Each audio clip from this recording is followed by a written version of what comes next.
Título: Prefácio a Address on Psychoanalysis, de J. J. Putnam, 1921. O editor desta série deve sentir uma satisfação especial em poder lançar como seu volume de abertura esta compilação dos escritos psicanalíticos do professor James J. Putnam, o eminente neurologista da Universidade de Harvard.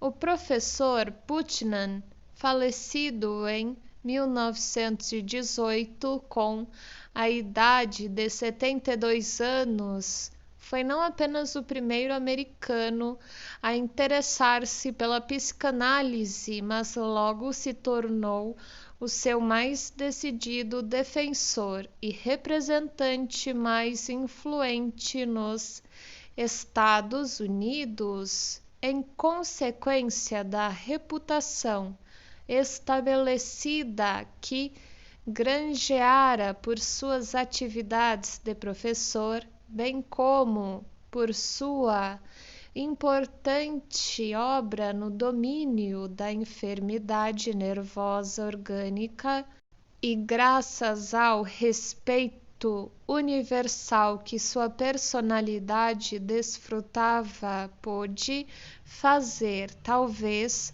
mais do que qualquer outro para a disseminação da psicanálise em seu próprio país e para protegê-la das calúnias que, no outro lado do Atlântico, não menos que neste, seriam inevitavelmente lançados sobre ela, mas todas as censuras estavam assim fadadas a serem silenciadas quando um homem dos elevados padrões éticos e da retitude moral de Putnam colocava-se entre os defensores da nova ciência e da terapêutica nela baseada. Os artigos aqui coligidos em um só volume, escritos por Putnam entre 1909 e o fim de sua vida, fornecem um bom retrato de suas relações com a psicanálise.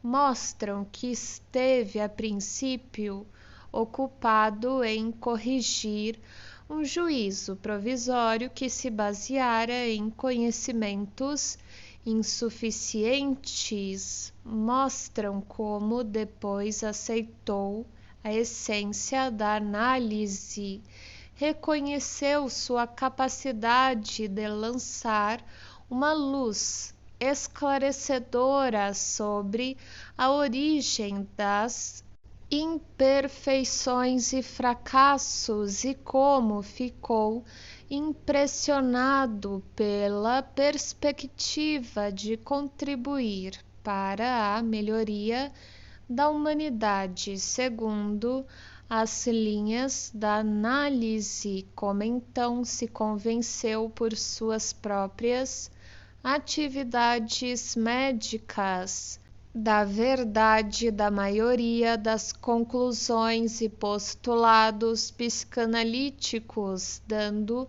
por sua vez testemunho do fato de que o médico que faz uso da análise compreende muito mais os sofrimentos de seus pacientes e pode fazer por eles muito mais do que fora possível com os métodos anteriores de tratamento.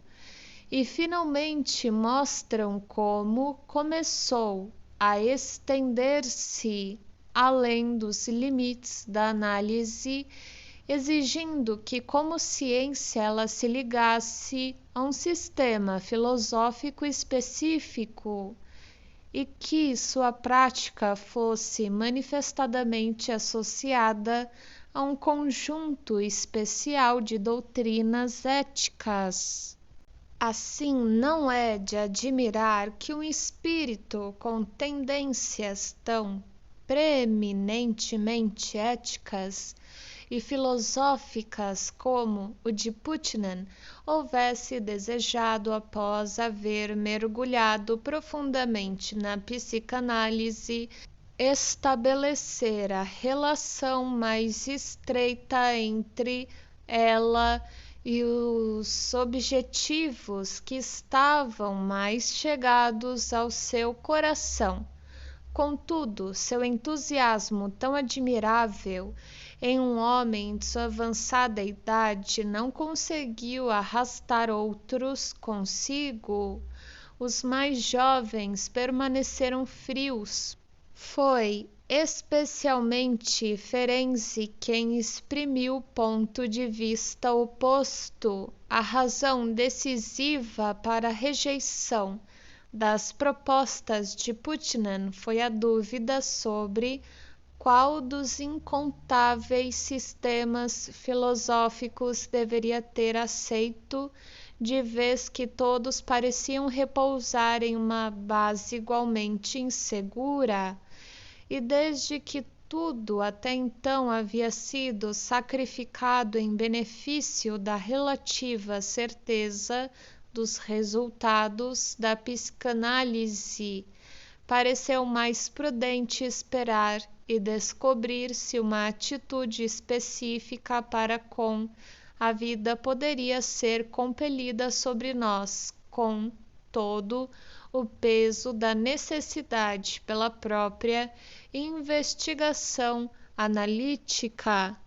É nosso dever exprimir nossos agradecimentos à viúva do autor, a senhora Putnam, por sua assistência com os manuscritos, com os direitos autorais e com apoio financeiro, sem os quais a publicação deste volume teria sido impossível.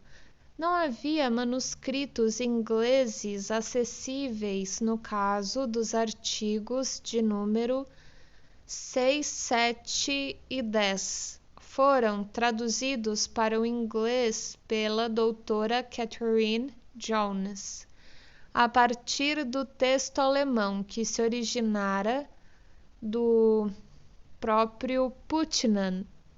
Este volume manterá viva nos círculos analíticos a memória do amigo cuja perda tão profundamente deploramos. Possa ele ser o primeiro de uma série de publicações que servirão à finalidade de promover a compreensão e a aplicação da psicanálise entre os que falam o idioma inglês, finalidade a que James Putnam dedicou os 10 últimos anos de sua fecunda vida. Janeiro de 1921.